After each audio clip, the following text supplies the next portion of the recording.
ఇక్కడ ఉమ్మడి ఆంధ్రప్రదేశ్ రాష్ట్రంలో ఉమ్మడి ప్రకాశం జిల్లాలో 1985 జూలై 17న ఇక్కడ దేశం మొత్తం అయినటువంటి ఒక సంచలనమైనటువంటి ఘటన జరిగినటువంటి కారంచేడు ఘటన. ఈ కారంచేడు గ్రామంలో అక్కడే ఉన్నటువంటి కమ్మలో మా మాదిగ సోదరుల మీద పడి 6గురిని చంపడం జరిగింది. ఒక 3 మహిళలపై అఘాయిత్యం కూడా చేయడం జరిగింది.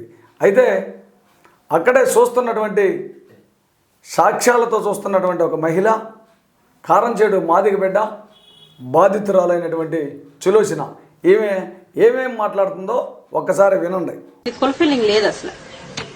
మన ఎస్సీ వాళ్ళని కొట్టారు, మన వాళ్ళని కొట్టారు అని చెప్పేసి ఇంటికి ఒక గుప్పిడి బియ్యం వేసుకొని తీసుకొచ్చి అట్లాగే వండి పెట్టారు అన్నమాట. అప్పుడు అందరికి మా వాళ్ళు అట్లని చెప్పి అన్నం మాల వాళ్ళు అందరూ పూటకొక పేట నినాదంతో.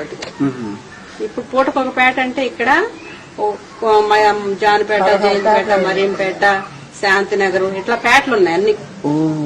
అక్కడ అన్ని మాలలు ఉన్నారు, ఎక్కువ మాలలు ఉన్నారు. ఓకే. వాళ్ళు పూటకొక పేట అని చెప్పేసి ఇక్కడికి వచ్చిన తర్వాత వాళ్ళు అన్నాలు వండుకొచ్చి పెట్టారు మాకు ఇక్కడ. వాళ్ళు ఏదైనా కార్యక్రమం జరుగుతుంటే ఉద్యమంలో ముందున్నారు ఇక్కడ వాళ్ళు ముందు నడిపించారు. లేకపోతే ఇక్కడ వాళ్ళు మేమందరం పండుకొని ఉంటే మా వాళ్ళందరూ పండుకొని ఉంటే వాళ్ళ చుట్టూ కర్రలు తీసుకుని కాపలా కాస్తారు. కారంచేడు కమ్మోళ్ళు వస్తారని మేము మీకు అండగా ఉన్నామని. మాలలు ఎట్లా కానీ చూడాలా? మీరు ఇట్లా చెప్తున్నారు.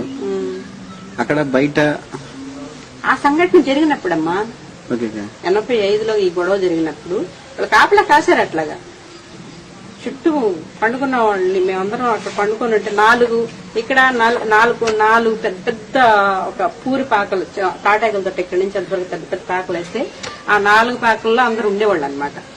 ఉంటే వాళ్ళందరూ కర్రలు తీసుకుని వచ్చి నైట్ కాపలా కాసారు. పూటకు ఒక పేట వండి పెడతాం. ఫస్ట్ అక్కడి నుంచి వచ్చినప్పుడు చర్చి కాంపౌండ్ అని ఇక్కడ ఉంది చీరాలు.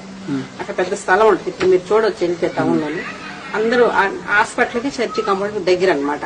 హాస్పిటల్లో ఉండనివ్వరు కదా ఇంతమందిని. ఆ చర్చి దగ్గర అందరు ఉంటే అక్కడికి వచ్చి చూసి ఏడ్చి వాళ్ళు బియ్యం తీసుకొచ్చి లేకపోతే అన్నవాడికి వచ్చి అందరికి పెట్టిన సంఘటన ఉండేవాళ్ళు.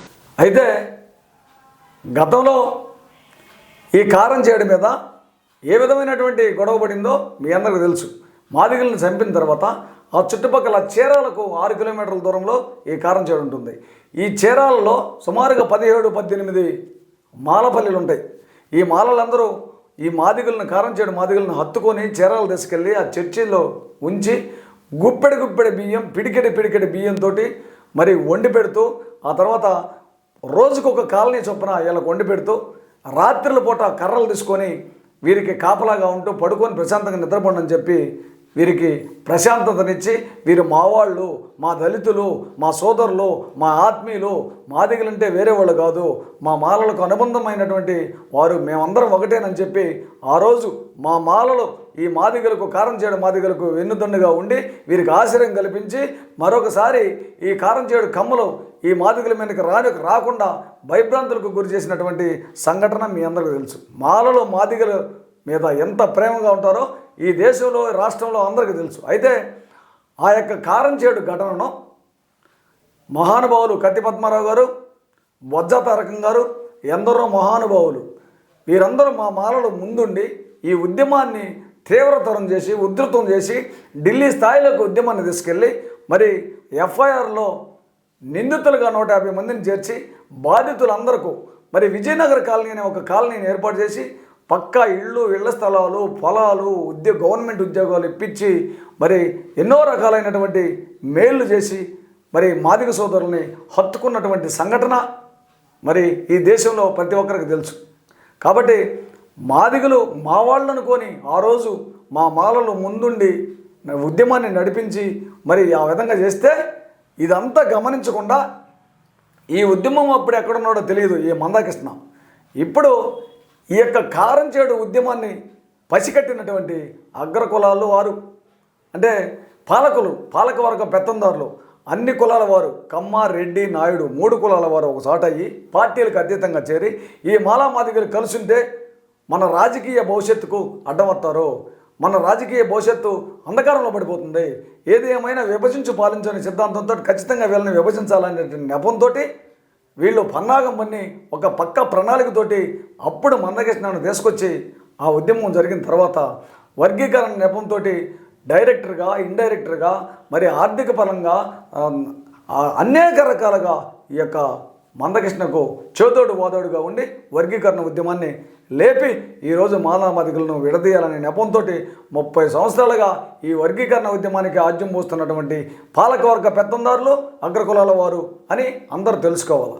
లేకపోతే మాలామాదిగులు కలిసి ఉంటే వీరు ఖచ్చితంగా మరి రాజ్యాధికారం వైపు వెళ్తారు. వీళ్ళు అంబేద్కర్ గారి వారసులు, ప్రశ్నిస్తారు, ఖచ్చితంగా మనకు అధికారం రాదు, ఏది ఏమైనా వీళ్ళు ఈ రాష్ట్రాన్ని పరిపాలిస్తారనేటటువంటి నెపంతో ఈ విధంగా చేస్తే ఈ యొక్క విషయాన్ని గమనించకుండా తన యొక్క స్వార్థం కోసం, స్వలాభం కోసం, సొంత ప్రయోజనాల కోసం మందకృష్ణ మాదిగ ఈరోజు ఈ మనువాదులతో కలిసి మాలామాదిగల్ని చీల్చాలన్న నెపంతో ఈ విధంగా చేస్తూ ఉన్నాడని ప్రజలందరూ గమనించాలి. అయితే వాస్తవంగా జరగాల్సినటువంటి సిచ్యువేషన్ ఏంటంటే, ఆ రోజు బాబాసాహెబ్ డాక్టర్ బిఆర్ అంబేద్కర్ గారు జనాభా నిష్పత్తిని బట్టి, దామాషాన్ని బట్టి రాజ్యాంగంలో 15% దళితులకు రిజర్వేషన్లు కల్పించమని రాయటం జరిగింది.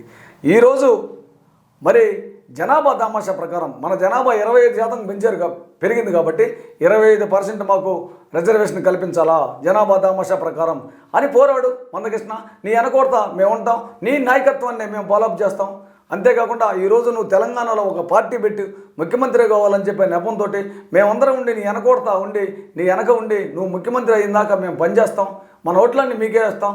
అంతేగాని ఈరోజు 15% రిజర్వేషన్లను చేల్చాలని చెప్పి ఎంతో కష్టపడి రిజర్వేషన్ సంపాదించినటువంటి బాబాసాహెబ్ డాక్టర్ బిఆర్ అంబేద్కర్ గారి ఆశలను నీరుగాస్తూ కుక్కలు చెంపనిస్తరు చేస్తున్నటువంటి గనుడు మొత్తం ఈ కీర్తి అంతా నీకే వస్తుందని, మందకృష్ణకే వస్తుందని ఇదంతా ప్రజలు గమనించాలని ఆంధ్రప్రదేశ్ రాష్ట్ర మాల మహానాడు తరపున తెలియజేస్తున్నాను.